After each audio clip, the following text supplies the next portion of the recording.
Estamos de volta hoje para começar a nossa série de entrevistas aqui no Amazonas Record com os candidatos ao Senado Federal. E antes da gente começar a nossa primeira sabatina, é bom lembrarmos juntos as atribuições de um senador. Os senadores e senadoras atuam como legisladores e fiscalizadores. Podem julgar crimes de responsabilidade cometidos por agentes do governo e devem autorizar ou negar as indicações do presidente para cargos importantes. São eleitos com base no critério majoritário, ou seja, os candidatos com mais votos assumem o cargo. O mandato de senador dura 8 anos. Cada estado conta com 3 representantes no Senado e a cada eleição a renovação do plenário é parcial.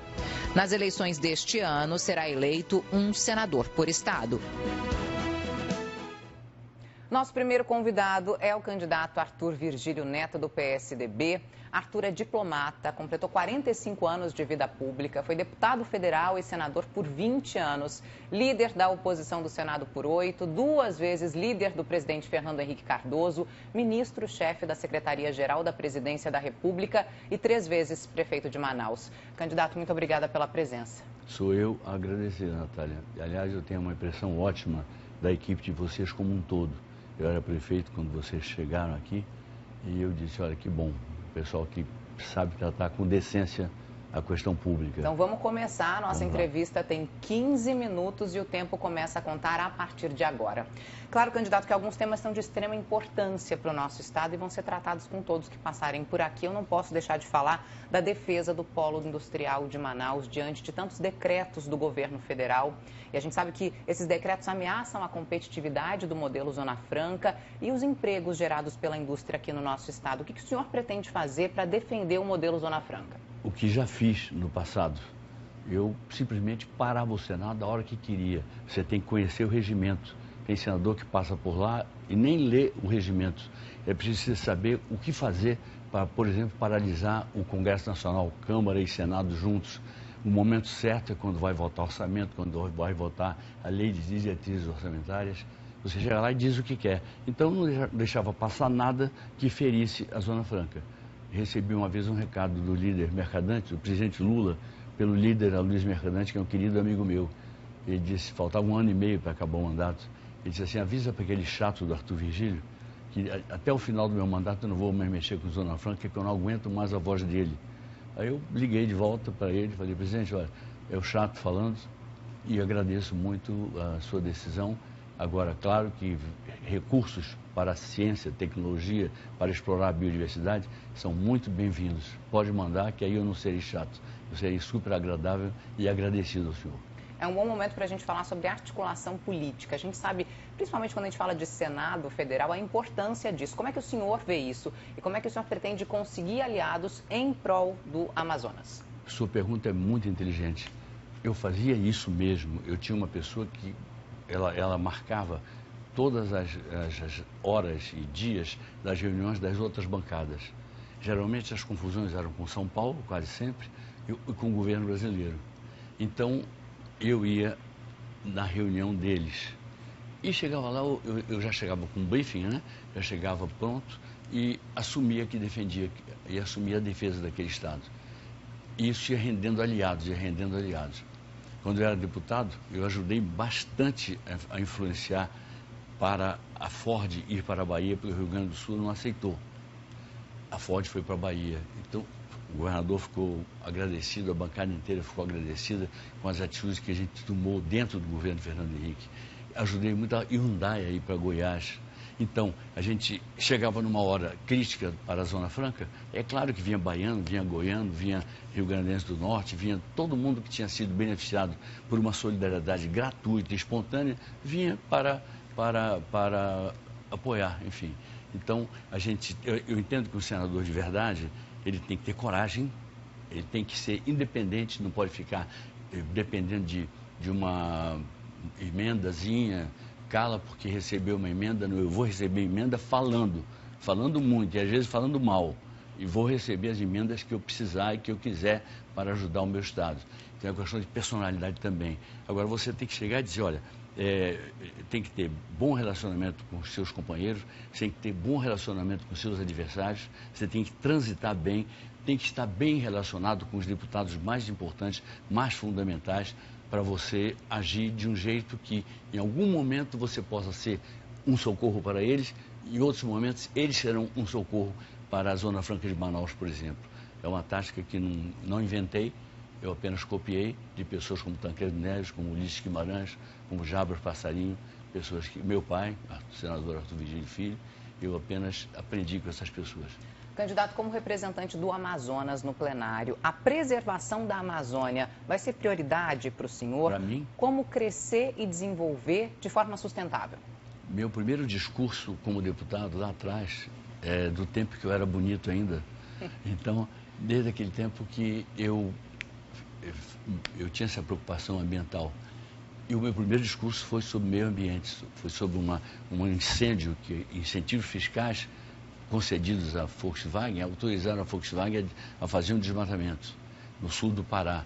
Ela fez um incêndio que parecia Nero queimando Roma e não produziu nenhum carro lá, não plantou nada, não fez gado, não fez nada. Muito bem. Então, eu entendo, foi um discurso que deu muito debate entre nós, que éramos contra o regime autoritário que estava em vigência, e nós que estávamos, portanto, combatemos. Foi um discurso bastante cheio de aparte e muita confusão. O resultado é que um jornal importante, um telejornal importante de uma outra emissora, ele me colocou no meu primeiro dia. E o debate foi um cartão de visitas que eu apresentei para as pessoas. Eu coloquei para todo mundo, do meu partido, para todo mundo de fora do pessoal de oposição, eu era da oposição, coloquei que eu não estava ali a passeio, eu estava a trabalho e que eu ia trabalhar muito para defender minhas ideias. E sempre as defendi, cada vez com mais desenvoltura, a gente vai pegando desenvoltura na medida em que amadurece lá, e aprendi muito, muito, muito, muito, sobretudo vendo pessoas como Ulisses, Tancredo, pessoas assim que tinham muito o que ensinar para a gente. Já que a gente está falando de meio ambiente, eu queria falar sobre as obras da BR-319. A gente sabe a importância logística dessa via, que deveria ser a nossa ligação com o restante do país, mas a recuperação está atrelada a licenças, a estudos que parecem não sair. Como agilizar isso? Tem já uma das licenças ambientais já saiu. Sim. A estrada é reconhecida pelos melhores engenheiros que eu conheço como uma estrada com defeitos, tem que ser corrigidos.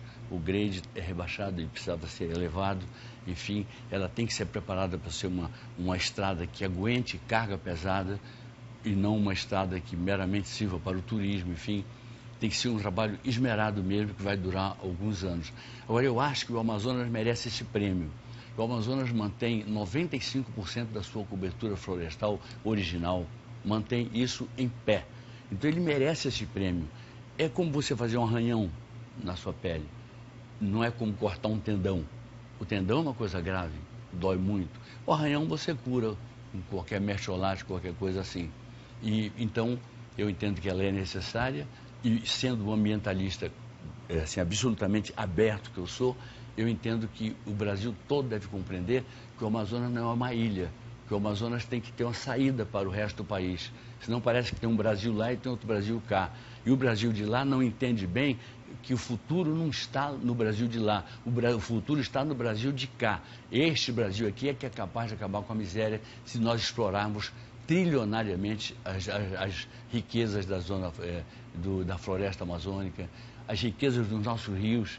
Você sabe que eu acredito que na segunda metade desse século, a partir daí, nós vamos começar a vender água, vai virar uma commodity, porque cada vez mais as crises hídricas vão se multiplicar. E como senador eleito, é possível trabalhar para agilizar as obras de recuperação da BR? Sem dúvida, sem dúvida, sem dúvida. Levar muito a sério mesmo. Não é ir lá com uma bota, botar um chapéu, fingir que eu sou engenheiro, porque eu não sou disso. É simplesmente mostrar as razões, debater com quem seja o presidente da República e dizer com clareza: o senhor libera, ótimo. O senhor não libera, o senhor me ature, porque o pau vai comer, literalmente. Falando sobre o sistema tributário, como senador eleito, a gente sabe que a reforma tributária deve entrar em pauta no plenário no ano que vem. Como achar um meio termo que atenda União e Estados? Eu entendo que nós devemos assim, ter um fundo de compensação, um fundo compensatório, que faça aqueles que perdem imediatamente tenham uma recompensa. Mas alguém tem que perder em algum momento para se fazer a reforma tributária. Então teria que ter esse fundo para isso, para nós não pararmos nem travarmos a vida de nenhum Estado em nenhum momento. Mas eu já atrapalhei uma reforma tributária. Eu sou a favor dela, mas atrapalhei. O relator era o meu amigo Germano Rigoto, que foi governador do Rio Grande do Sul, foi meu colega deputado. E quando eu vi que, entre outras coisas, estava sem substituição por nenhum outro imposto, sem nenhuma outra coisa para nós, o IPI ia desaparecer, e o IPI é um cerne, é uma espinha dorsal da Zona Franca, eu digo, essa aqui, Germano, desculpe, mas não passa. Essa não passa de jeito algum. Eu boicotei, torpedei, fiz o que podia, o que não podia, o que devia, o que ia dizer o que não devia, mas não o que eu devia fazer. E boicotei. Lamento, se tivesse vindo uma reforma tributária que olhasse também para cá, que olhasse a partir daqui, que nos entendesse como área de exceção, nos entendesse como uma área diferente das outras e que, poxa, os Estados Unidos viram o Tennessee Valley pobre, Estados Unidos rico. Investiram com incentivos fiscais no Tennessee Valley, no Vale do Tennessee. A França, no seu meio-dia francês, é pobre. Incentivo fiscal e boa gestão fizeram daquilo um lugar rico. O Mezzogiorno italiano era tomado pela máfia, então era o meio-dia italiano. O governo italiano jogou dinheiro lá à base de incentivo fiscal e se desenvolveu aquele setor. Agora, aqui para nós, o presidente Juscelino Kubitschek colocou a indústria automobilística em São Paulo porque ele quis. Ele podia ter colocado em Minas, podia ter colocado no Rio de Janeiro. Ele colocou porque ele quis. E a base de quê? De incentivos fiscais claros. E quando a gente socorre o ABC paulista, a gente socorre por solidariedade com aqueles empregos que são importantes. O que é isso? É incentivo fiscal. Aí, na hora de incentivo fiscal vir para cá, e quem recebe menos é o Amazonas, 8% do total, 92% vão para coisas boas e para frivolidade, para coisas frívolas, fúteis. Sinceramente, eu não consigo, eu tenho que, nessa hora, me colocar muito fortemente contra as medidas todas que eu sinto que mexem com o emprego do povo que fez tudo que eu sou na vida. Tudo que eu sou na vida pública, que já fui ministro, tudo que você já leu aí, eu vi que você estava bem informado sobre o meu currículo, eu devo ao povo do Amazonas. Então, como é que eu vou permitir que firam eu fazendo cara de paisagem, faltando a sessão, fazendo um discurso pífio, não fazendo nada? Não. Comigo é um pouco diferente. Como dizem no vulgo, é bem mais embaixo. Candidato, nós temos ainda 4 minutos de entrevista. Eu acho importante perguntar ao senhor qual a atitude mais importante, na sua visão, que o senador eleito precisa tomar em prol do Amazonas. Em prol do Amazonas, primeiro falar para o Brasil. A gente tem tido alguns representantes que falam só para dentro. Ficam satisfeitos quando o que eles dizem é noticiado aqui. Não falam para o Brasil, tem que falar para o Brasil tem que nos ouvir. O Brasil tem que saber que sem a Amazônia e sem o Amazonas, que é o estado mais importante do país e da Amazônia, simplesmente o Brasil vira um país medíocre, um país sem futuro. O futuro está aqui. São Paulo é um grande estado, mas São Paulo já deu tudo que tinha que dar. São Paulo vai continuar forte, vai continuar gerando riquezas, mas não é como nós aqui, que vamos começar a gerar riquezas e vamos gerar riquezas a partir da sustentabilidade no desenvolvimento de indústrias, inclusive a partir da floresta, a partir da biotecnologia, tudo isso. A gente tem que falar para o Brasil. Nosso pessoal fala muito para dentro deles. Então, eu aprendi a falar para o Brasil. E o Brasil me conhece e o Brasil me respeita. Ouve minha voz.